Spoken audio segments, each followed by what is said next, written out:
Hello student, आज का हमारा टॉपिक है हीट। हीट का मतलब होता है उष्मा। जैसा कि आप लोग पढ़ भी चुके हैं पिछली कक्षा में उष्मा के बारे में। उष्मा जो है हमारे पास हमारे चारों तरफ प्राकृतिक रूप में भी उपस्थित होता है और कुछ मनुष्यों के द्वारा भी उत्पन्न किया जाता है। तो आगे बढ़ते हैं इंट्रोडक्शन की तरफ। Heat is a form of energy which is transferred from a body at higher temperature to one at lower temperature। यानी हम किसी भी हायर टेम्परेचर बॉडी से लोअर टेम्परेचर बॉडी में ट्रांसफर कर सकते हैं हीट को। ठीक है, अब आगे बढ़ते हैं।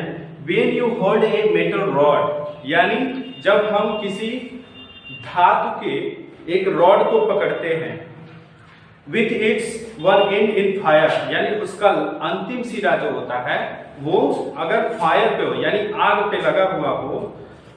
आगे का कह रहा है you find the difficult to hold after some time, यानी ये क्या कह रहा है कि कुछ समय के बाद हम उसको पकड़ने में मुश्किल प्राप्त होने लगती है, कई अड़चने आने लगती है, जैसे कि वो बहुत ज्यादा गर्म हो जाता है, उसको हम अच्छे से पकड़ नहीं पाते हैं। फिर आगे कह रहा है Why does it happen? ये क्या पूछ रहा है कि ये क्यों हो रहा है, कि मतलब हम उसे कुछ देर तक मतलब पकड़ नहीं पा रहे हैं।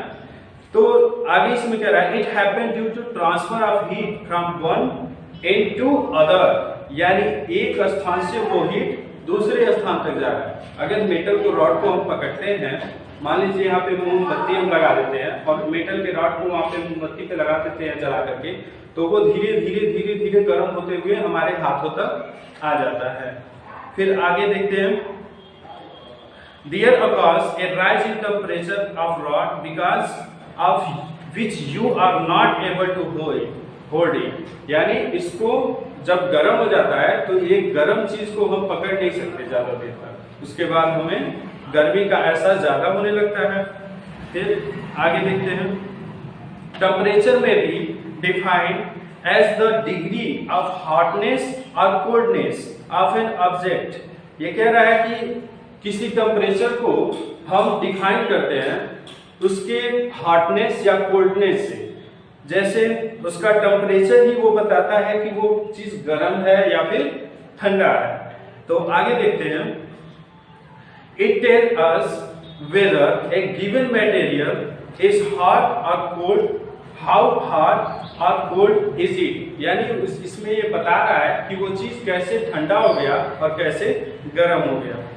अगला टॉपिक हमारा है इसी में आगे हॉट एंड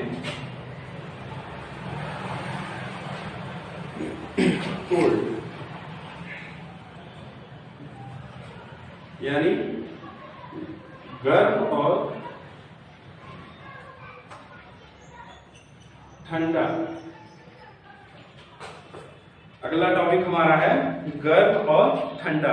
तो इसमें देखिए आगे कह रहा है in our daily life we come across a number of object, यानी हमारे रोजाना जीवन मर्रा में रोजाना हम कोई ना कोई गर्म चीज या फिर कोई ना ठंडा से ठंडा चीज छूते हैं। Some of them are hot and some are cold, यानी कुछ जो है बहुत गर्म होते हैं, कुछ जो है बहुत ठंडा होते हैं। तो आगे देखिए इसमें कुछ सावधानियां भी दी गई हैं। Please don't touch the object which are too hot. Be careful while handling and a candle flame or a stove। ये कह रहा है सावधानियों में कि किसी भी बहुत ज्यादा गर्म चीज को हमें नहीं छूना चाहिए। अगर हमें उसे पकड़ना ही है तो बहुत ही केयरफुल यानी बहुत ही सावधानी पूर्वक से उसे छूना चाहिए। आगे कह रहा है इसमें टॉपिक पे आ जाते हैं। We see that some objects are hot and some objects are not that much hot। कह रहा है कि कुछ चीजें जो हैं गर्म होती है और कुछ चीजें जो हैं बहुत ज्यादा गर्म होती है। आगे कह रहा है how we decided that which object is hot which is cold। ये कह रहा है इसमें एक क्वेश्चन पूछ रहा है कि हम कैसे डिफाइन कर सकते हैं कि कोई चीज बहुत ज्यादा गर्म है और कोई चीज बहुत ज्यादा ठंडा है। आगे इसमें देखिए we do this with the sense of touch, यानी हमारे पास जो सेंस ऑर्गन्स होते हैं उसके द्वारा ही हम पता कर सकते हैं कि वो चीज ठंडा है या गर्म है। जैसे कि इसमें कह रहा है ठंडा और गर्म पता करने के लिए हमें टच करना पड़ेगा उस चीज को, तो टच करके ही हम पता कर सकते हैं कि वो ठंडा है या गर्म है। आगे देखते हैं मेजरमेंट ऑफ टेम्परेचर, यानी मेजरमेंट ऑफ टेम्परेचर।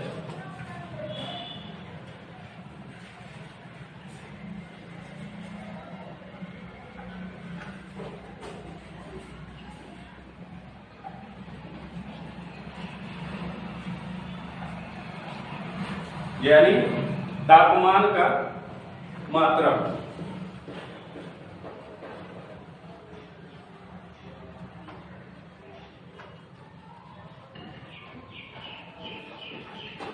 अब देखिए हम तापमान को किस में मापते हैं, हम तापमान कैसे पता कर सकते हैं, इसी के बारे में हम पढ़ेंगे।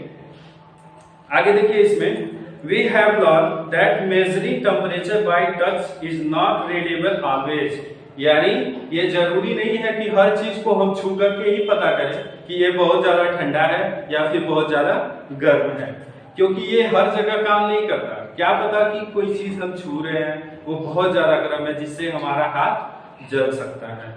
तो इसके लिए ये कह रहा है कि जरूरी नहीं है कि छू करके ही हम पता करें कि ये बहुत ज्यादा गर्म है या बहुत ज्यादा ठंडा है। आगे देखिए इसमें कह रहा है special instrument are used to measure the temperature accurately, यानी एक सक्षम यंत्र का प्रयोग किया जाता है जिससे पता चल सकता है, एक्यूरेट पता चल सकता है कि मतलब हाँ ये टेम्परेचर इसका इतना है। आगे देखिए temperature is measured by a device called thermometer, यानी टेम्परेचर को जिसमें हम मापते हैं उसको थर्मामीटर कहते हैं। थर्मामीटर कुछ डिजिटल भी आता है, कुछ एनालॉग भी आता है। एनालॉग में जो है उसमें मरकरी पारे का इस्तेमाल किया जाता है। वो टेम्परेचर को जब उस पर टच किया जाता है तो वो पारे की मात्रा जो है धीरे धीरे आगे बढ़ते हुए टेम्परेचर बताती है कि इतना डिग्री सेल्सियस तापमान है। आगे देखते हैं थर्मामीटर। थर्मामीटर क्या होता है इसके बारे में देखते हैं।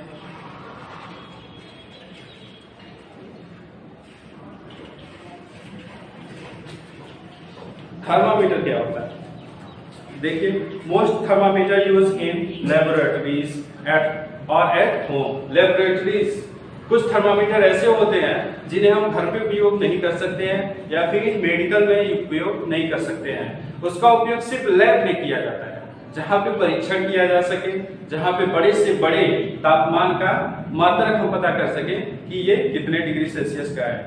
आगे देखिए carry mercury as the thermometric fluid, यानी उसमें मरकरी यानी पारे की मात्रा मिली हुई होती है उस थर्मामीटर में। The mercury has been chosen as a thermometric fluid because it is shining, silvery, white which is easily visible to eye. Mercury का उपयोग क्यों किया जाता है उसमें, क्योंकि ये बहुत ज्यादा चमकदार होता है और अच्छे से हम उसको स्पष्ट रूप से देख भी सकते हैं।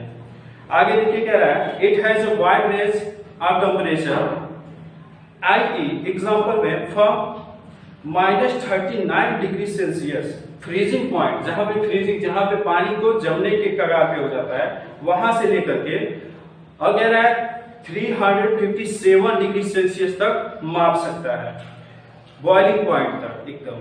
आगे देखिए व्हेन इट एक्सपैंड और contracts with the change in temperature both expansion and contraction are uniform, यानी वो अलग अलग मात्रा में इसीलिए बताता है क्योंकि वो अलग अलग टेम्परेचर भी देता है।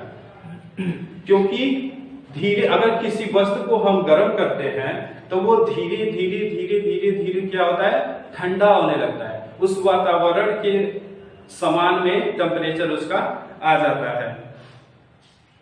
आगे देखिए क्या it does not stick to tell walls the capillary tube hence does not affect the reading. ये कह रहा है कि वो एक ट्यूब में रहता है जिससे हमें देखने और समझने में आसानी सक्षमता मिलती है।